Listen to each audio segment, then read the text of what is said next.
It is round 2 of the Intelligent Money British GT Championship. It's cold, it's damp, the rain is coming, the rain is going, the rain is coming back. Nobody knows what to do for tyres, nobody can guarantee what the weather will be like for the next hour and a bit. Welcome back to Alton Park, another great race in prospect. It began with James Cottingham's yellow Mercedes on pole position, Kevin Say, the Macanese driver, lining up alongside. The road was damp but drying, and James Cottingham it was who assumed the race lead, chased by reigning champion Ian Logie and then Richard Neary as they dived down towards Old Hall Corner for the first time. Andrew Howard was making progress in his Aston Martin, and he would be one of the stars early on as off the road went Morgan Tilbrook. That McLaren would feature right at the very end of the race. Battle between Richard Neary and Kevin Say took up attention. Kevin Say getting more confident as the road dried out and making his move. But this was the move of the race, really, from Andrew Howard. Not one, but two places gained, diving down towards Old Hall Corner. And then as the pit window opened, it was time for the AMs to pit early and put in the pro drivers to give them as much track time as possible. Sam Neary was edged out onto the grass and he had this huge moment. Thankfully, he didn't take anybody with him, but the car was beached in the gravel, and that brought out the safety car. On the restart, Jules Gounon was passed just before the timing line by Dan Harper's charging BMW. That resulted in a drive-through for the Northern Irish driver, as up front it was Johnny Adam leading the way from Marcus Clutton and then Ross Gunn in the Aston. And as they squabbled for second place, Adam pulled away and the rain fell late race even more heavily. Ross Gunn went back into second, and then at the last corner, Gunn chanced his arm for the race lead. Couldn't do it, he and Adam oh so nearly slithering off the road, but it was the Mercedes win. Johnny Adam victorious, James Cottingham his co-driver taking his first British GT victory. Round 2 of the British GT Championship is go. Jules Gounon leads the way. Dan Harper tries to brave it out on the outside line, down towards Old Hall Corner. Side by side for third, Raffaele Marciello and Marvin Kirchhofer. Lello goes third in the Mercedes. Kirchhofer drops back into fourth. Look on board from Jules Gounon's car, through the spray, through the gloom. He leads, he's making a break, he's got better visibility, but also he's the pioneer. He's the first one to discover the grip at every corner. It's going to be difficult. This spray is going to be like a wall of water. You cannot see anything when you're sat in this car. Imagine waking up with conjunctivitis, having Vaseline smeared over your glasses. That's how it feels. Yeah, look at the spray, it's kicking up. It's stopped raining a little bit and the sun's come out tiny bit. As we see Marciello on the grass. Please keep it on, keep it on. The barrier comes close, a little bit of gravel. He's going to slap the barrier, maybe get around it, Scandinavian flick, and he survived that. Splitter looked okay from the bounces I saw, and he's going to be able to get clear. He's flashing his headlights at the Mustang. I don't know if that was the car at fault for him going wide, or it was the Mercedes. It was hard to see where he was on track, but that is a really good illustration of what happens in multi-class racing. A stop-go penalty of 1 second for John Ferguson for being short on the pit stop. So it was a tiny admin error from the team, letting the car go fractionally too soon, and so a short pit stop, a stop-go penalty for John Ferguson and also for Mike Price in the Greystone GT Mercedes in 9th place. Look at this for GT4, second and third, nose to tail. Jack Brown under attack from, despite limited visibility, Aston Miller, who is looking for a weight pass as they come now down towards his lots. The two GT4 McLarens absolutely together. It's going to be a mad scramble to the line, isn't it, to sort out all the class places. But Ian Logie and Jules Gounon win round 2 of the British GT Championship from Alton Park. The 2Cs Racing Mercedes scores victory. Jules Gounon very happy indeed. So the results are thus: Ian Logie and Jules Gounon winners by over half a minute from John Ferguson and Raffaele Marciello, who had that stop-go penalty. Alexander West and Marvin Kirchhofer just hang on to third from Johnny Adam and James Cottingham. The race 1 winners ahead of Ross Gunn and Andrew Howard. 5th and 6th, Dan Harper and Darren Lund. As far as GT4 was concerned, the winning car 17th overall. The winners in Pro-Am as well. Ian Goff and Tom Wrigley, the winning silver, 2nd overall in GT4, Jack Brown and Charles Clark, and 3rd, Aston Miller and Josh Rowledge. A fantastic entry at Alton Park, 2 fascinating races as well. The Intelligent Money British GT Championship is looking like it's in rude health for 2023.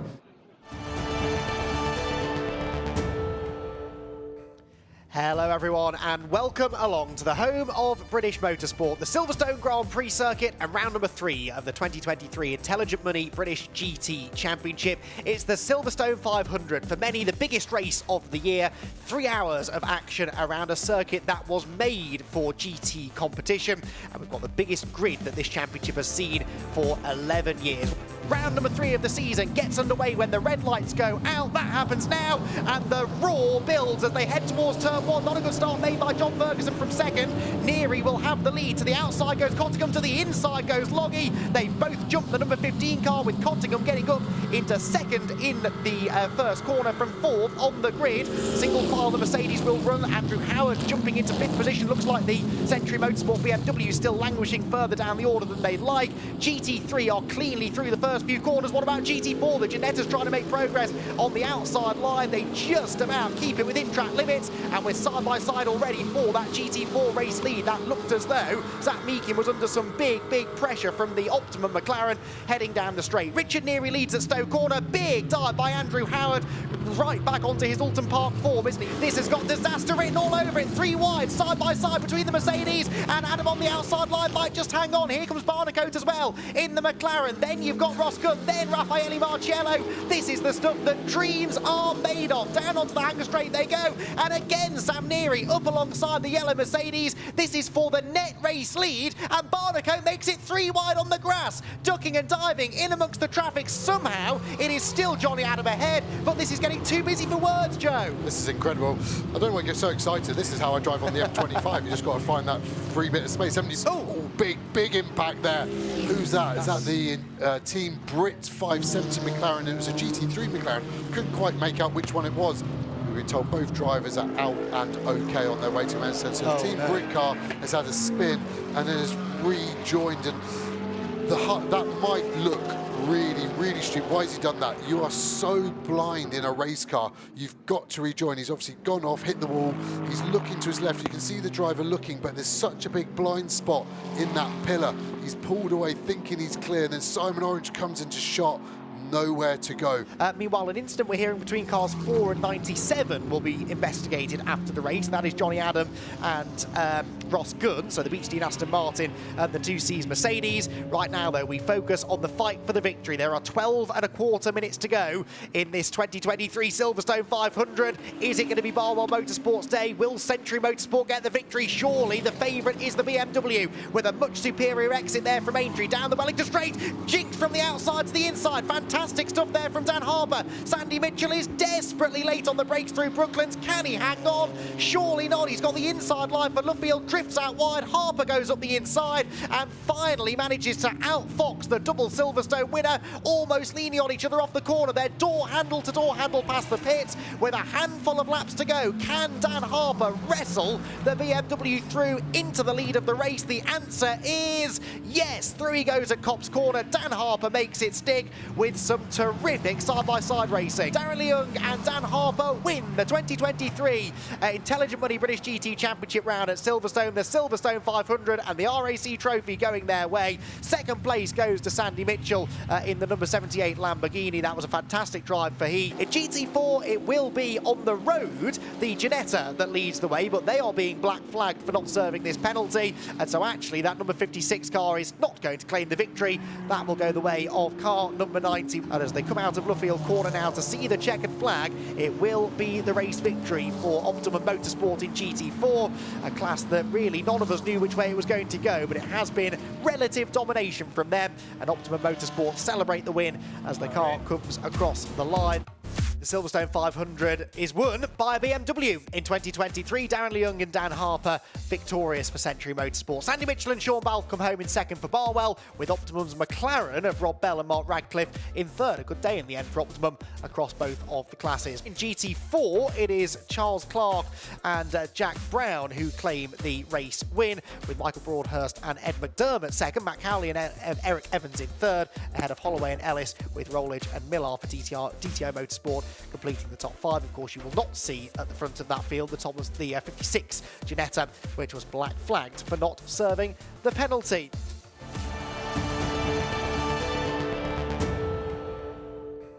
We are good to go racing then here at Donington. It is round 4 of the Intelligent Money British GT Championship. It is Lamborghini versus Mercedes AMG on the front row, and it is go as the lights change. And a very good start is made on the outside line by James Cottingham then as they go diving down towards Redgate Corner for the first time. Ian Loggy tries to get the silver Mercedes through a gap on the middle there, and he's just about gained ground. Cottingham goes wide, and he's not the only one to rattle over the curb. John Ferguson gets back on track after a curb-hopping moment, and it's going to be Ginetta to the 4 by the look of it. Freddie Tomlinson leading GT4 as they plunge downhill, but a good start by Sean Balfe, and Andrew Howard up into second place, but he's wide at the old hairpin, Joe. Yeah, and Lucky Carer's got the momentum there out the old hairpin in that McLaren 720 that we spoke with you and Hanky on the grid. But look at Sean Balfe, he has had a dream start, probably already got a second over Andrew Howard, who did a good move to get that Aston Martin up to second place. Super clean, I didn't see one bit of contact, definitely in the GT3 field, so everyone survived the first half of a lap. Let's now see how this race settles in. In GT4, Freddie Tomlinson led, Josh Rowledge led Jack Brown at the end of the opening lap. There is Freddie Tomlinson in his Ginetta, what else? And he's just starting to edge away ever so slightly, isn't he? Because Josh Rowledge now is having to go defensive against Jack Brown. So the Ginetta trying to escape further back, just to show you the variety. McLaren versus Ford Mustang versus Ginetta. But this is the leading, quartet really, in GT4. Tomlinson, Rowledge, Brown, and then in 4th spot there, in number 17, McLaren, you've got Harry George. Yeah, as John Ferguson running wide, bit of tyre debris maybe stuck in that rear arch. Is it going to clear? Looks like the smoke's not too bad. We saw Rafael Marchielli, that's the front left, it's broken the steering arm. You could see the front left tyre suddenly turn hard left. If he doesn't realise that, this could be a bit of an incident coming in here. The car will not turn his left as well as it should do, and he may run wide. He may even struggle to get into the pit lane, but he needs to get into the pit lane. That car is ultimately done for the day. Oh, so early in the race as well. So John Ferguson dives into the pit lane. The number 4 Mercedes of James Cottingham had done the fastest lap. Lucky Carer is now the quickest man on the circuit in 4th place. The team goes to work to see what can be done. Now, are they thinking it's suspension? Are they thinking it's tyre?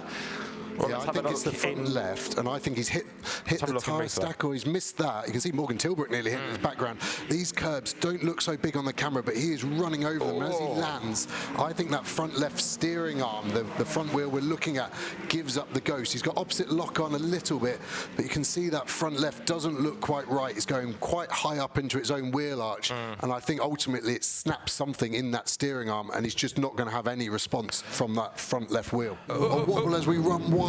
Should be able to keep it pinned. Is the DTO car going to get a run? He will be on the outside. Tomlinson just needs to brake late, hold him out to dry, and then ask the question, do you want to go around the outside? Which the answer should always be no. And then he lives to fight another day. But does it look like the car's going away? Has it suffered a bit of damage, which is hurting performance? It's hard to say, but these three are looking as racy as they did 25 minutes ago at race start. So Jack Brown to the outside of Josh Rowledge. Jack Brown in number 90. Mark Sanson has just rejoined, by the way, as you go back on board 3rd in GT4. Jack Brown, ex-Ferrari racer before he came into British GT, has a go, does he, on the inside line, thought about it, thought better of it. So it's still the Ginetta in the lead. It's been attacked by Lamborghinis, it's been on the grass, it's got bits hanging off it, but Freddie Tomlinson still leads as he comes across the line. Right there behind him, Josh Rowledge, and then Jack Brown lines up again for a look on the inside. That is number 80 in the pit lane, Joe Wheeler's Ginetta.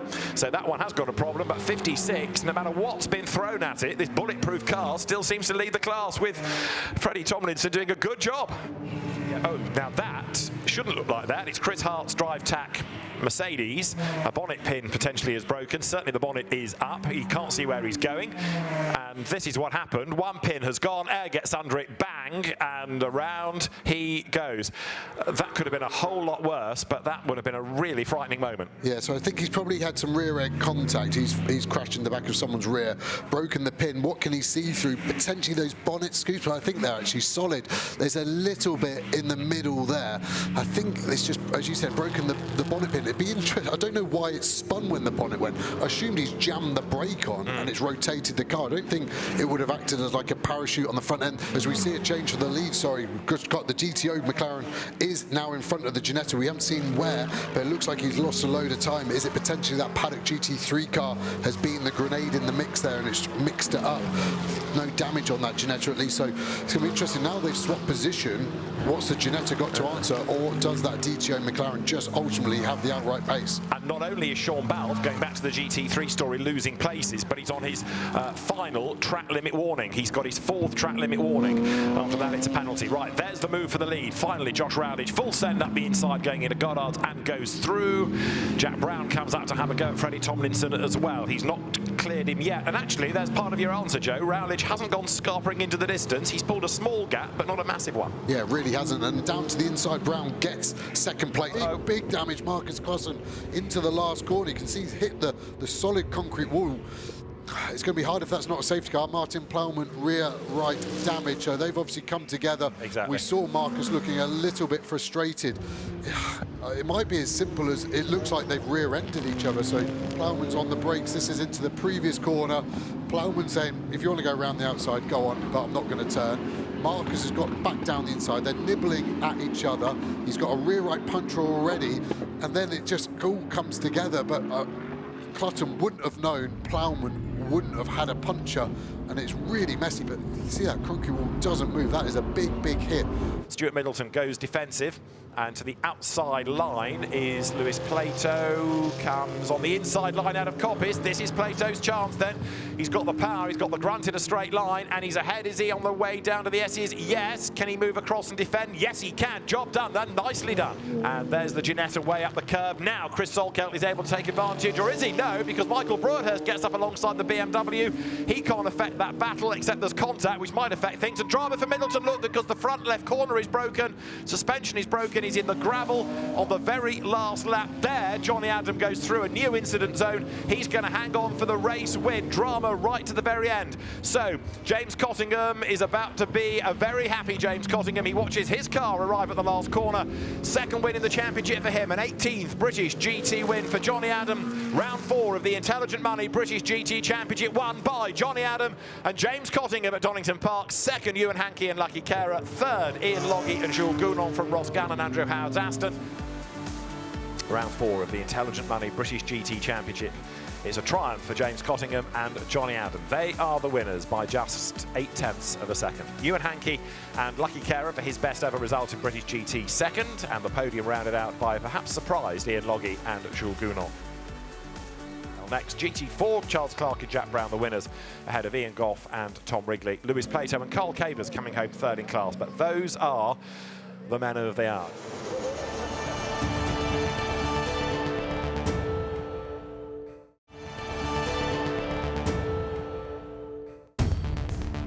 Welcome to the Snetterton 300 circuit that brings the Intelligent Money British GT Championship into the second half of its 2023 campaign. We've had some excellent racing already this season with a variety of winners across both GT3 and GT4, but now it's time for the attention to turn to point scoring as those at the top of the championship look to build on a strong campaign.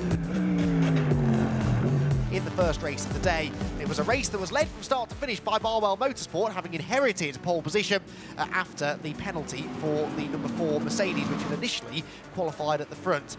It was a brilliant start to the race though for Sean Balfe, held the lead into turn number 1 and never really looked back. Most of the action was happening some way behind him in the opening exchanges, including this clash on the opening lap between Kevin Say and Matt Topham, who was making his GT3 class debut. It damaged the back of the Enduro car.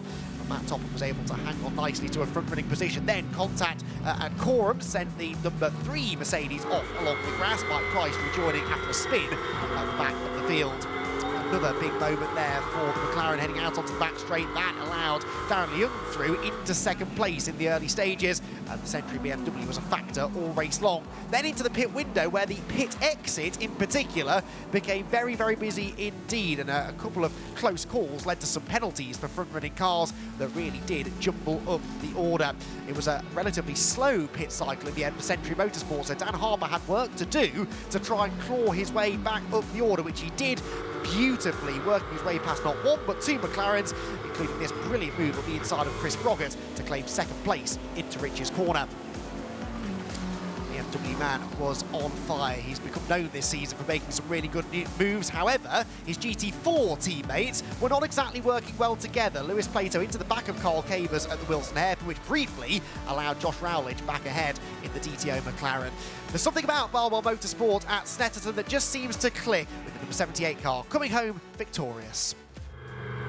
Let's see what happens then as the 6th round of the Intelligent Money British GT Championship gets ready to go. Here at Snetterton, 2x2 to the line. Ross Gunn will get the race underway from pole position. They roar past our commentary position, and the Aston Martin will lead them down to turn 1. Dan Harper already on his toes, trying to find a way past Jules Gounon. Goes from the outside to the inside, then kind of gets stuck in the middle, and in the end, they stay grid order through the first turn. So Gunn leads, Gounon second, Marcello third, Harper fourth, Gounon to the outside into the Wilson hairpin. Can he find that grip? No, he can't. Marcello sees his chance, gets his nose up the inside line, but the traction on the outside line means Gounon is still ahead and might even get up the inside of Gunn. No, the door is slammed in his face, and the Aston Martin stays in front. Really good start. I actually feel like Marcello had an agreement with Gounon and let him in nicely at turn number 1. Teammates in other championships definitely might be a possibility. Gounon had a mega run out of turn number 2. Ross Gunn just then got the drive, which was enough to close the door. Too wide, Marcus Clutton, going around the outside of Callum McLeod. Big slide from Will Tregertha there. Rob Bell on his inside, I think it was. See the cars darting around. The front 5 look a little more settled at the moment, though. Interesting to see. Let's give it a lap or two. Let's let the tyres come in and see where that is. Big damage for Freddie Tomlinson, our race 1 winner. That's like a huge front end bonnet has gone on the exit of turn number 1. Change for the lead in GT4. So we've got the Ginetta ahead now. Mike Simpson was right on the tail of Charles Clark at the start of the lap, and he's now ahead, and by a decent margin as well. A good second or so now separating the two, and this is how he did it. Oh, it's turn 2 down the inside, giving him a punt and spun him around. 10-second stop-go penalty for car 86 for causing a collision. Not the most shocking piece of news that I've delivered today, but Mike Simpson from the lead of GT4s being given a 10-second stop-go penalty. That is a shame. Down towards the Wilson hairpin they go, and we get the official confirmation, a 1-second stop-go penalty for car 97 for being 1 second too short in the pit stop. So it will very shortly become a Mercedes AMG 1-2-3, and John Ferguson, Ian Logie and James Cottingham's battle becomes even more intense. I'm looking across from our commentary position, looking for the checkered flag. Let's treat it like it is the last lap, just in case we're not treated to one more. I'd pay a lot of my money to get one more lap, because I still think there's something in this. We saw Cottingham lead over the line, didn't we? Are we going to get that? Is he going to get over the line in front, even if it's not a clean overtake? Checker flag would be shown. That first end of the concrete bit isn't shown from what I can see. Everything looks all right. Ramos celebrating early. Wow, you're brave, boys. Victory for Ram Racing, the number 15 car, and that is John Ferguson and Raffaele Marcello victorious. Again, their 4th win in the last 3 years at Snetterton, and Ferguson's second. He won here with Elise de Pauw a year ago, remember, in a similarly thrilling race, I seem to remember. Moving down then to GT4, Jack Brown and Charles Clark claiming another race victory within the GT4 category. They're second of the year, but they've only been off the podium twice in the first 6 races this season.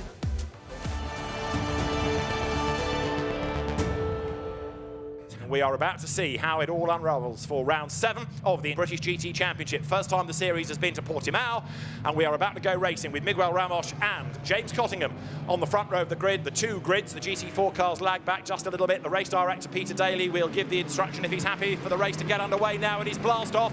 The McLaren of Miguel Ramos then steals the advantage, gets ahead of James Cottingham, with Ian Logie in the silver Mercedes, the reigning champion, having a look on the inside line as well as they drop down towards turn 1. McLaren, Mercedes, Lamborghini, because the Barwell number 78 car is up in a 4th place. Then the quick starting Sean Balfe sharing with Sandy Mitchell, who we heard from on the grid. Then it's Darren Lung and Andrew Howard, 5th and 6th. BMW ahead of Aston Martin as they wriggle their way uphill for the first time out of turn 4. It all looks clean so far in the pack as the GT4 battle rages on there. Dan Vaughan in the yellow McLaren, the Team Parker Racing Run Elite Motorsport owned car. This is the view from the Eric Evans, Matt Cowley Mustang. Eric Evans at the wheel of it. Down at turn 5, the GT3 leaders go through. Top 2 getting away just a little. Ramos then, the Portuguese driver, leads on home soil with James Cottingham, who's raced here in Historics. They tested here last week. He's got track knowledge. He's right up behind Ramos. Kevin Say goes through in number 93 McLaren. And the rest of the field then streams through for this first lap with the DTO McLaren, number 36 there. That's the car with Aston Miller at the wheel of it. Off the road goes 22. That's the Carl Cavers BMW.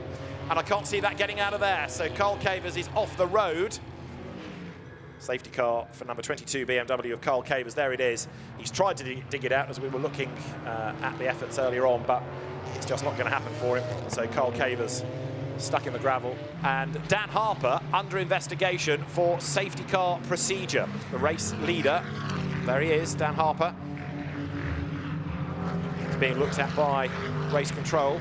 Now, this is what we saw at the time, and I was questioning whether Dan Harper should have been passing the traffic. Look, he swoops into the corner, gets past one, gets past two, gets past three that have just rejoined from the pits, and that's under safety car conditions. That's what's being looked at by race control. But Darren Lung, Dan Harper are getting a penalty. Let's just look at James Cottingham trying to make his move against Matt Topham. This is for third place as they come over the line. On the inside line is Cottingham. The Aston has got the grunt in a straight line. A 30-second stop-go penalty for the Lung and Harper BMW for overtaking under the safety car. There is Cottingham, and he still can't quite get past the Aston Martin down towards turn one. Great racing, this.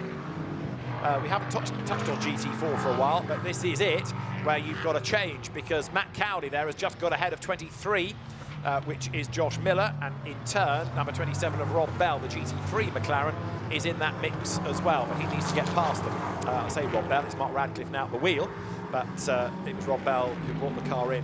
Cottingham fed up of staring at the back of Ferguson's Mercedes. Which way does he go next? The inside at turn 10. This should be the race lead, surely. He's got the inside line. John Ferguson goes wide, but then the road will come to him. He's got the inside line for the next corner and the one after it. It's left at 12, it's left at 13. Cottingham is ahead, though. He's done it right round the outside. Brilliant job done by James Cottingham, and he deserves that. He'd worked really, really hard for that. Great stuff. Cottingham leads.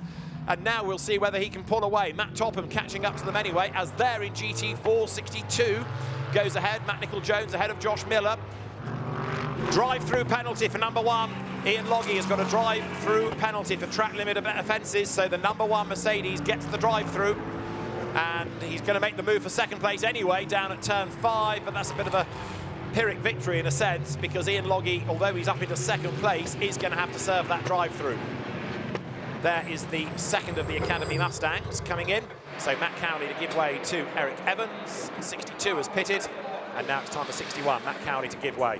This, Dan Harper versus Raffaele Marciello. Dan Harper, full send up the inside, goes through. Up into fourth place goes the BMW. Fantastic. Raffaele Marciello doesn't often lose a place, but he just has to Dan Harper, and he doesn't like it. Fights back on the inside line. Dan Harper, the BMW factory driver, does lose out. Raffaele Marciello, Mercedes factory peddler, back through on the inside line, but that was some move by Dan Harper.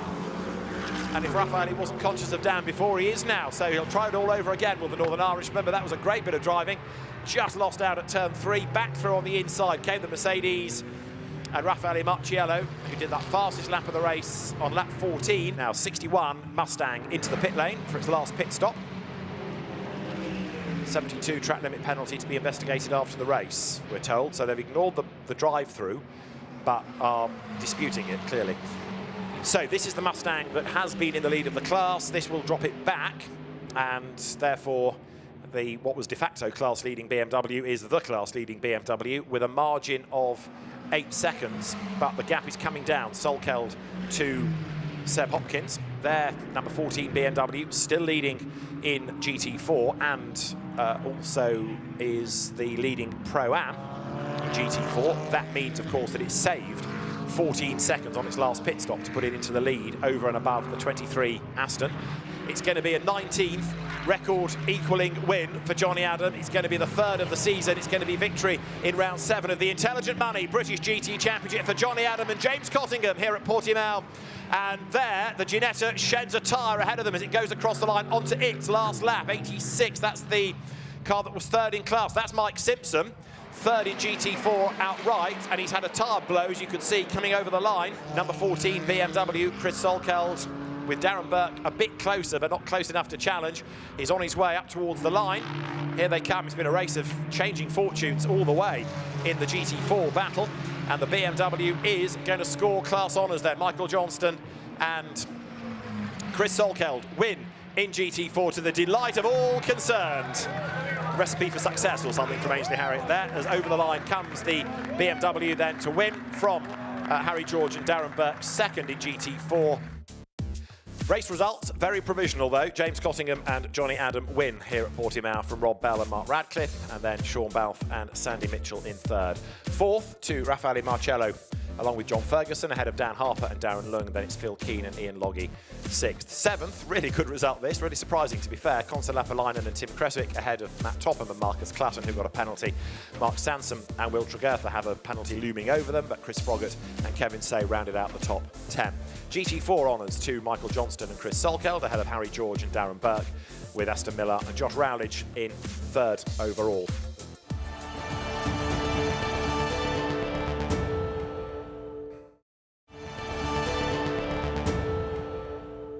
This is round 8 of the British GT Championship. Nervous faces in the pit boxes, nervous faces in the cars as well, because for James Cottingham and Darren Lung, the big story of the race is going to be the first corner, and James Cottingham makes a better start. He's away by a length. Darren Lung is going to have to be really, really brave as he comes up on the outside line down towards paddock, but he's going to lose a place. Balfe goes through. That is not at all what Darren Lung needed. A great start by Cottingham, and there's drama. Loggie has gone around. Kevin Say's got caught up in it. John Ferguson avoids, and there are others in the gravel. McLarens are off, Mustangs are off. Mayhem breaks out at turn 1, cars scatter, but I reckon that they've all, bar Loggie, kept going. So the qualifying order's almost gone out of the window, hasn't it, for GT4? Yes. But the one guy who has made his get-go is Evans in the 61 Mustang. He must have just had the perfect line through all of the carnage.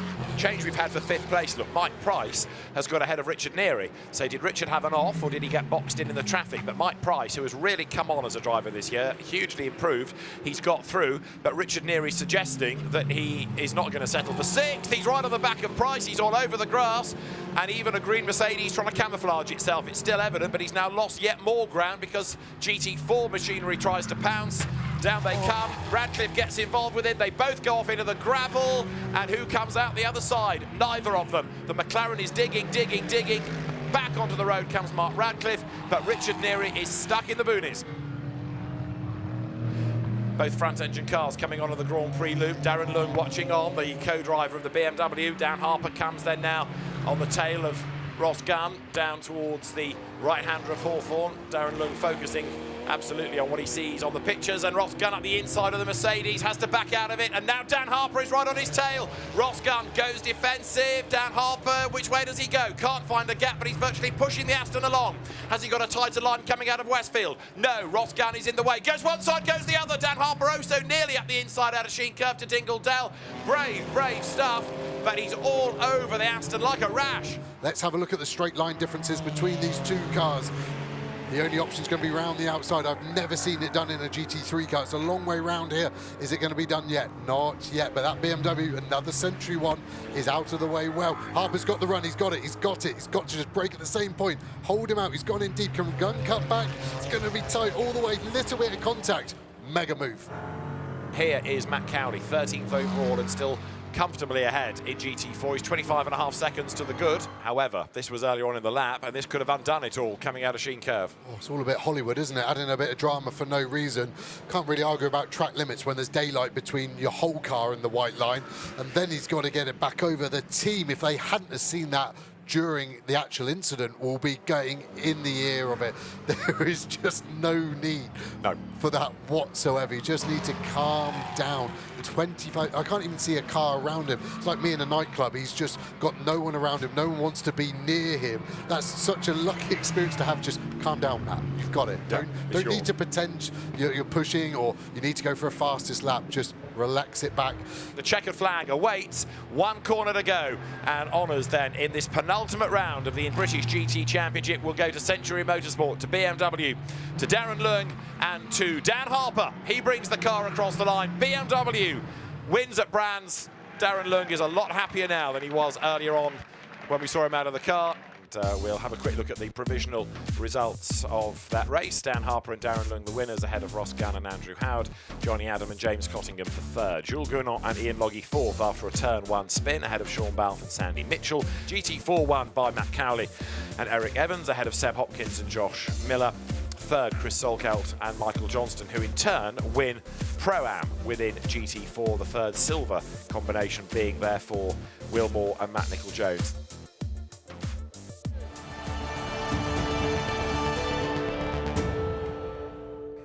The Donington decider is about to get underway. Andrew Howard in the Aston Martin, Darren Leung in the BMW Go Racing, down towards turn one. The Intelligent Money British GT Championship final round is go, and it's Andrew Howard on the inside line, Darren Leung on the outside. He's just going to be able to get round on the outside and get his nose in front as they hit Hollywood. The BMW just outdrags the Aston Martin. He's got the outside for Hollywood as Darren is the inside line for the Crater Curve, and he's got the race lead. Mega. Dan Harbour alluded to the strategy at the start, and Darren Leung has executed it perfectly. Cotting down the inside there of his teammate. You can see him had to get on the brakes for an easy flat kick because Loggy was not going to give him the space. That team order is not going to be a thing. GT4, everyone's got through. You can see the Mustang there. Ramos down the inside of Ian Campbell. Looks like he'll get the move done as they come up to Coppice. Yeah, safety car on track.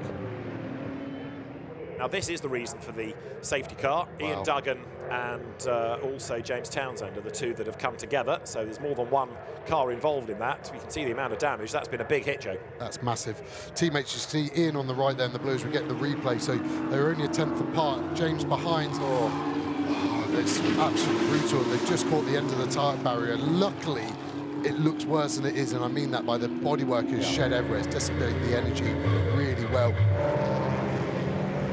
Andrew Howard second, Tilbrook third, Loggy fourth, fifth is nearest, sixth is Cossingham, and through the traffic they come. BMW of Carl Cavers up the road. Howard goes for the inside, gets up the curve, he's delayed, and here comes Tilbrook. He's got the momentum, he's got the run, he's almost alongside, they hide behind the graphic. Side by side behind, Loggy gets stuck behind the BMW, he goes one side. Through he goes, he's ahead of the McLaren. Morgan Tilbrook drops back a place. Wide is Andrew Howard at McLean's. Ian Loggy, great bit of driving. He read that perfectly. He got the move done. It was Morgan Tilbrook who was hung out to dry. Andrew Howard is still second somehow, but now he's got Loggy crawling over the back of him. Side by side they run, they almost touch. I think they did touch as they come down towards the S's. Howard on the inside, brakes late. He's got the BMW ahead of him. He just goes through and stays ahead of Loggy. Then Andrew Howard goes wide. Loggy to the inside, Tilbrook to the inside of the pair of them.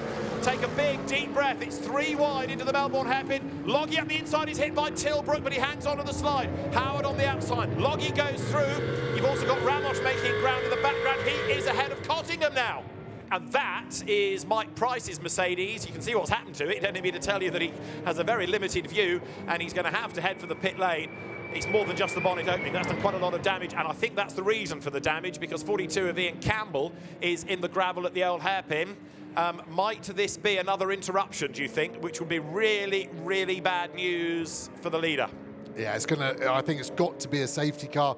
Price must have rear-ended, actually in the side, wasn't it? Really late on the brakes. Does well himself, but Ian Campbell, I think, must have suspension damage the way he just carried on straight. I don't think the Greystone guys are going to be able to get this car fixed. Even if you got the bonnet down, I think there's too much damage, and that's a shame. This is significant because there's a Ginetta stranded on track. Now, Peter Daly will probably give that about 30 seconds to see if they can sort of cycle the car back into life, but he can't leave it there indefinitely because it's in a dangerous place. So he's going to give it time. There'll be a yellow flag. That'll be relayed in the cars as well, but that is a bit heart in mouth. And if it doesn't move soon, he's going to have to go safety car again, isn't he? Let's see, because you've got battles going on. Yeah, they are. So we've got 48 minutes. We're about to go racing. This is going to be dramatic. Yeah, Gounon goes early. Big slide there. Off. But Clutton, he has to overtake. I was about to say can't overtake. I correct myself because I was wrong with that. Gounon's gone off. Clutton can't do anything. He has to. I've never seen anything like that. We saw Loggy have similar issues under braking.